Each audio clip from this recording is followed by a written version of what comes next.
Peter made the top 500 richest list. When dining with friends, he always waited till they left, then slipped the tip into his own pocket. That was the crack I needed. I'm stoned. That day, I told Stroller to drop his lighter on purpose. Peter bent down and picked it up. Stroller bought him a drink to say thanks. A few more hangouts, and they became friends. Then we moved to phase 2. You want it? No, it's not mine. Well, it's a lot of money. Let's see.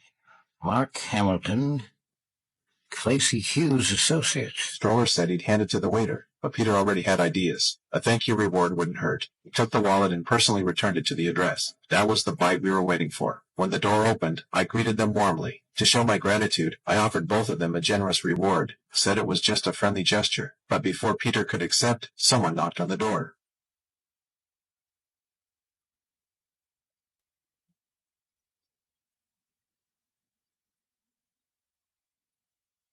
Peter's eyes lit up. I kept things moving, told him I had a small project coming up. Since we met by chance, why not use the thank you gift as an investment? Once the job was done, they'd get the full profit back. Easy money. Peter couldn't resist. But this was just the start. What we really wanted was to pull him all the way in. Next, we had to show him 10 grand in pure profit. Morgan hit the ATM again, running his usual trick.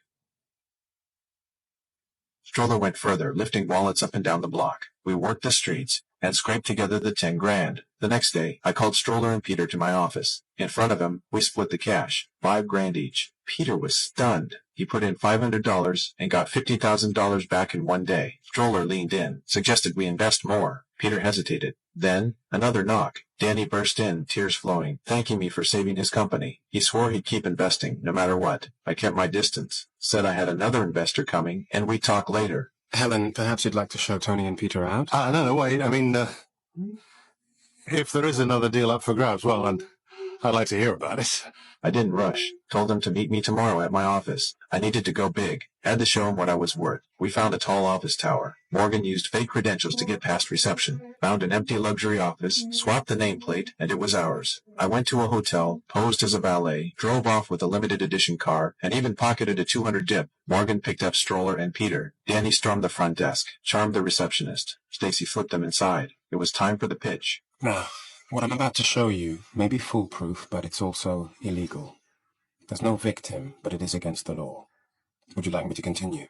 Peter glanced at the office, the car, the show. He said he was in. I said the total project cost was $10 million. I'd put up 4. The rest would be split among the 3 of them. Peter froze. The number was too big. He called his agent. No debt, no red flags. He agreed. Said he'd have the money in a week. Everything was falling into place. Until that night, when Danny got home, and everything went wrong.